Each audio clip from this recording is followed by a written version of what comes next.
Hello दोस्तों, आज हम पेट से जुड़ी एक बहुत ही महत्वपूर्ण समस्या जिसे कि हम गैस्ट्रोपेरेसिस बोलते हैं के बारे में चर्चा करेंगे।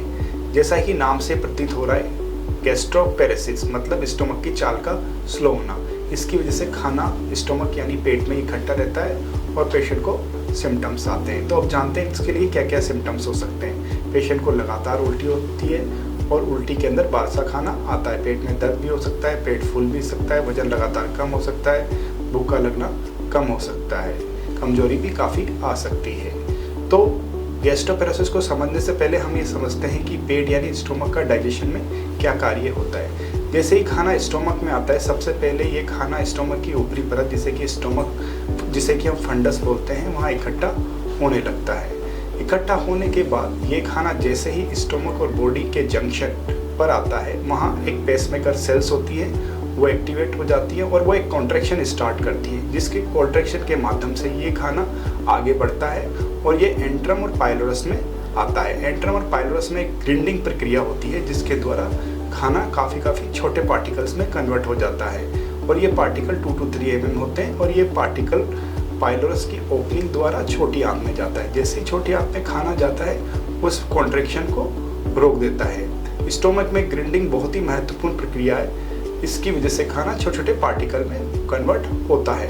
तो हम पेशेंट को यही सलाह देते हैं कि जो खाने को कम करने, छोटे छोटे पार्टिकल में चबाने का कार्य है, वो दांतों द्वारा होना चाहिए, ना कि स्टोमक द्वारा। तो अब हम ये जानते हैं कि गैस्ट्रोपेरेसिस के क्या क्या कारण हो सकते हैं। गैस्ट्रोपेरेसिस के कारणों के अंदर सबसे पहले सिस्टेमिक प्रॉब्लम जैसे कि डायबिटीज़, थायराइड, सिस्टेमिक स्क्लेरोसिस की वजह से भी गैस्ट्रोपेरेसिस हो सकता है। कुछ न्यूरोलॉजिकल प्रॉब्लम जैसे मल्टीपल स्क्लेरोसिस, ब्रेन स्ट्रोक के कारण गैस्ट्रोपेरेसिस की संभावना बढ़ जाती है।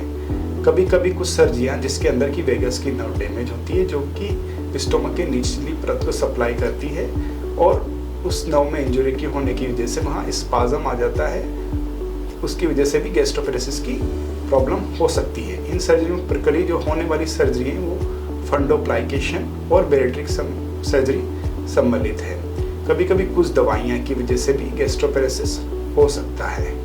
तो इसको हम कैसे कंफर्म करते हैं, इसके लिए प्रमुखतः हम 3 टेस्ट करते हैं। सबसे जो मोस्ट पॉपुलराइज्ड टेस्ट है, जिसे हम गैस्ट्रिक एम्प्टिंग स्टडी बोलते हैं। इस टेस्ट के अंदर हम पेशेंट को सॉलिड मील, आइदर एग और ब्रेड जैम देते हैं। उसमें कि रेडियोएक्टिव पार्टिकल मिला होता है और इस पार्टिकल को हम गामा कैमरे द्वारा स्क्रीन करते हैं। यदि फूड 2 घंटे के अंदर 60% स्टोमक रिटेन है और 4 घंटे के अंदर 10% से ज़्यादा फूड रिटेंशन है, तो हम इसको गैस्ट्रोपेरेसिस कंफर्म कहते हैं और उसको हम ट्रीटमेंट स्टार्ट करते हैं। हम एक टेस्ट होता है जिसे इलेक्ट्रोगैस्ट्रोग्राफी यानी EGG बोलते हैं, के द्वारा जो पेसमेकर की जो साइकिल है उसको भी हम कैलकुलेट कर सकते हैं, यदि ये स्लो है, फास्ट है, और उसके द्वारा हम इस ट्रीटमेंट को टेलर कर सकते हैं। एंट्रोड्यूडनल मैनोमेट्री द्वारा हम स्टोमक के आखिरी हिस्से में होने वाले कॉन्ट्रैक्शन को आइडेंटिफाई कर सकते हैं और उनको टारगेट कर सकते हैं। तो ये कंफर्म होने के बाद में हम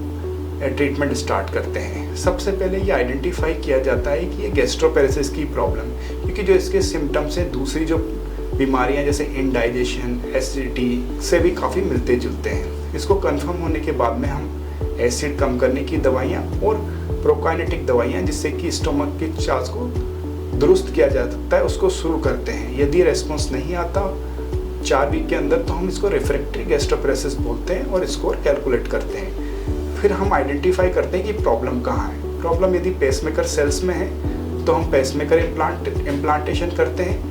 यदि जो पाइलोरस में होने वाली ग्रिंडेड प्रक्रिया है, वहाँ जो कॉन्ट्रैक्शन है वो एक्सेसिव है, अनकोऑर्डिनेटेड है, तो हम उनको टारगेट करते हैं। ये पर्टिकुलरली वहाँ होने वाली जो मसल्स है में इनहिबिटरी न्यूरॉन लॉस्ट हो जाते हैं और मसल टाइट हो जाती है, तो वहाँ की जो डॉट मसल्स है उसको हम कट एंड ओपन करते हैं। उसके लिए 2 तरह के प्रोसीजर होते हैं, either we can go for by surgery like a pyloroplasty और गैस्ट्रोजिज्नोस्टोमी।